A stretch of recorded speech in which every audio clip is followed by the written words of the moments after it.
Assalamualaikum warahmatullahi wabarakatuh. Saya Anita Dianulandari, NIM D400190002, Praktikum Instalasi Residen tentang instalasi jaringan komputer. Untuk pengertiannya sendiri, yang akan kita bahas itu adalah ada kabel straight, adalah kabel yang memiliki cara pemasangan yang sama antara ujung satu dengan ujung lainnya. Kemudian ada kabel cross, itu adalah kabel yang memiliki susunan berbeda antara ujung satu dengan ujung 2. Dan fungsi dari kabel cross ini digunakan untuk menghubungkan dua device yang sama. Kemudian kegunaan dari masing-masingnya, yang pertama itu adalah kabel straight, kegunaannya itu untuk antara komputer dengan switch. Kemudian menghubungkan komputer dengan LAN, menghubungkan router dengan LAN, yang keempat menghubungkan switch ke router, dan menghubungkan hub ke router. Kemudian kegunaan yang kabel cross itu digunakan untuk menghubungkan dua buah komputer secara langsung. Yang kedua menghubungkan dua buah switch. Ketiga menghubungkan dua buah hub. Yang keempat menghubungkan switch dengan hub. Dan yang kelima menghubungkan komputer dengan router.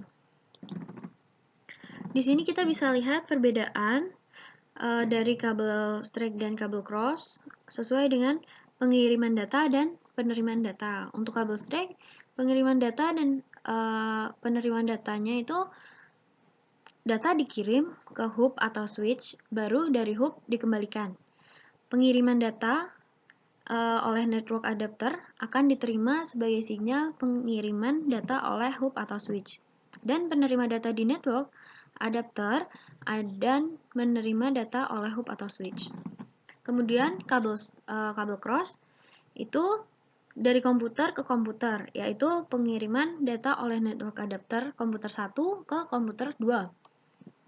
Dan penerimaan data oleh network adapter komputer 1 merupakan pengiriman data oleh network adapter komputer 2. Kemudian di sini ada cara pembuatan kabel straight.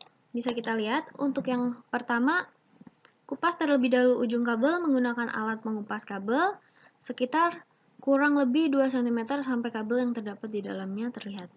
Di sini kita bisa lihat ada gambarnya sesuai dengan ukurannya.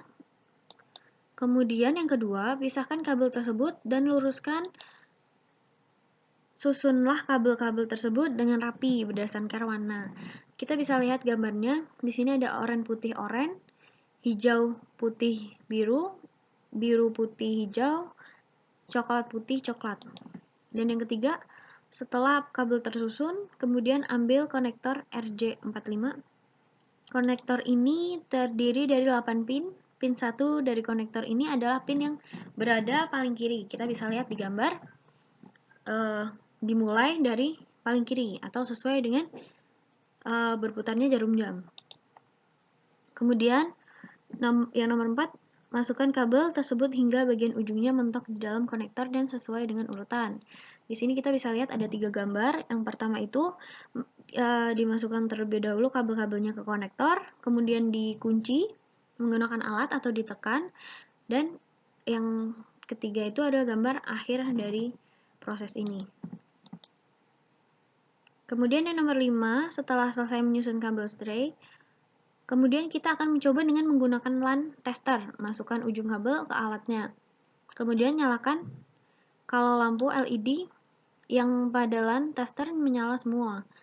Bisa kita lihat di gambar, itu speednya bisa kita atur, mau slow atau mau dipercepat, bisa kita atur di sini. Kemudian yang untuk nomor 6, bisa mengulangi langkah tersebut untuk konektor yang kedua.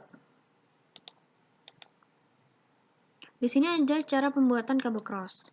Bisa kita lihat yang pertama, cara pemasangan kabel UTP tipe cross hampir sama dengan tipe kabel straight tadi. Mengenai pemasangannya, hanya saja perbedaannya terdapat pada urutan warna kabel. Bisa kita lihat di sini. Kabelnya itu adalah hijau putih hijau, oranye putih biru, biru putih oranye, coklat putih coklat. Dan yang kedua, setelah selesai menyusun kabel, kemudian kita mencoba dengan menggunakan LAN tester, masukkan ujung kabel ke alatnya. Kemudian nyalakan. Susun warna kabel pertama berbeda dengan ujung kabel kedua. Nanti jika dites menggunakan LAN tester, maka LED 1, 2, 3, dan 6 akan saling bertukar. Sekian yang saya sampaikan. Apabila ada salah kata, saya mohon maaf. Wassalamualaikum warahmatullahi wabarakatuh.